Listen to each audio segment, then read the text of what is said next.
As health experts across the world are rushing against time to find a vaccine and cure for novel coronavirus, two drugs have jumped to the front of the conversation. The drugs are chloroquine and hydroxychloroquine. President Donald Trump has called the drugs, which are used to treat malaria and other conditions, game changers, and a rush to procure the pharmaceuticals spurred several U.S. states to take measures to prevent shortages amid the COVID-19 pandemic. New York begins trials Tuesday, 24th of March 2020, procuring 70,000 doses of hydroxychloroquine and 750,000 doses of chloroquine. Governor Andrew Cuomo said this.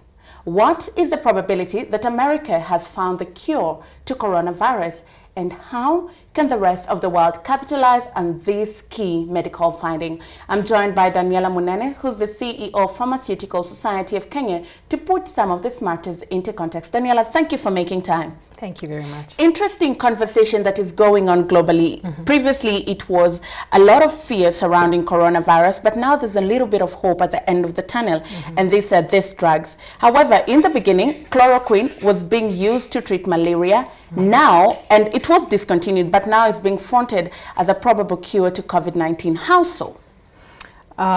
Indeed, we were using chloroquine. It was a very effective treatment for malaria. Malaria is caused by a parasite, what we call a microparasite. And what happens with microorganisms, they always develop resistance from the agents that you're shooting at them to kill them.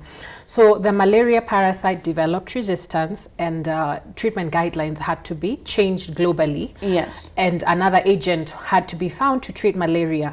And so chloroquine is not banned per se. It was just discontinued for malaria. Yes. But chloroquine and hydroxychloroquine, which is its relative, we call it a derivative of chloroquine, they're still used for other ailments. It's just that they're not used for malaria anymore. What makes them frontiers in the fight against coronavirus? Well, you know, there's really no treatment for COVID-19 as such up to date. And so many agents are being tried, and chloroquine and hydroxychloroquine are in trial form. They're still in the trial stages. They have shown some promise in some patients, but not enough to make a conclusion that then this can be replicated in a wider population or in a wide variety of races and ages. So drug trials take a while. So the reports that we've received is that it has shown some promise in some patients, but it's still too early days to conclude that this now can be rolled out as standard treatment for everybody. So I would say we have cautious hope. We have hope, but it's very cautious. The scientists and the health professionals are still monitoring and gathering the data. Is it superior to just standard treatment, which has been symptomatic treatment for COVID-19? There also have been concerns, particularly about hydroxychloroquine. There have been concerns about the drugs, particularly the side effects it has on the human body. Please shed a little bit of light on that. Hydroxychloroquine is a prescription-only medicine. You know, we categorize medicines based on their level of risk. There are those medicines that you can even get in the supermarket because we've established that people know how to use them in the right dose and that they're safe. And so, like paracetamol, for instance. But then there are those medicines that you need the input of a healthcare professional. You know, your doctor or your pharmacist. And these are drugs that we call prescription-only medicines because you need to be evaluated based on diseases that you already have concurrently, based on your age, based on your overall health status. Then a dose is selected for you, if at all. You know, the drug is selected for you. So hydroxychloroquine is not a medicine for self-medication. In fact, it's used for some very serious conditions, and it's only used on prescription. Now, it has some serious side effects if you take it at the wrong dose or if you take it not for the indication that a healthcare professional has given it to you for. And these are quite serious. It can interfere with the rhythm of your heart. It can interfere with sensations of taste and hearing. It can impact your hearing. And so I would like to caution Kenyans not to self-medicate with it. You have to have it recommended by a healthcare professional. Now, if we look at Kenya today, the number has risen to about 25 cases, confirmed cases in the country. And this means that the number might rise, or it might be contained at that 25. However, it's a good time to start exploring some of these options. What is the probability that we could begin a local production of our chloroquine and start testing it here too? chloroquine was manufactured here locally during the time when it was allowed for use for malaria. So I'm very confident we have capacity. We do have capacity to produce it locally. Since it has been discontinued for malaria, a lot of local plants stopped manufacturing it. So what they would have to do is import the raw materials and start the production. So there's a little bit of a question mark there, because globally the active pharmaceutical ingredients that go into making medicines, everything has had a shortage.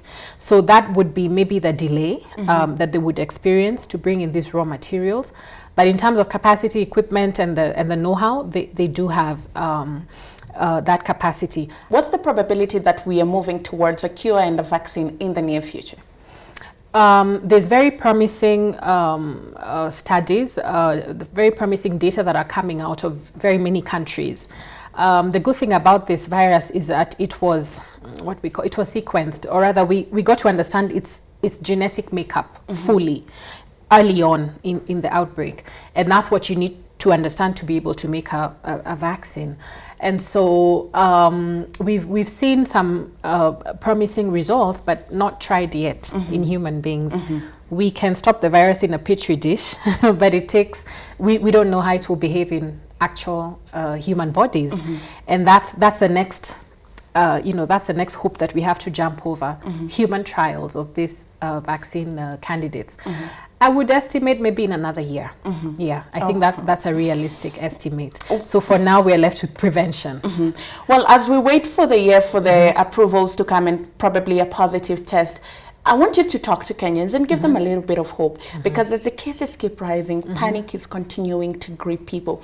And you mentioned really interesting statistics about how corona spreads and the severity of the disease amongst the people that have contracted the disease. So please just talk to Kenyans. Yes.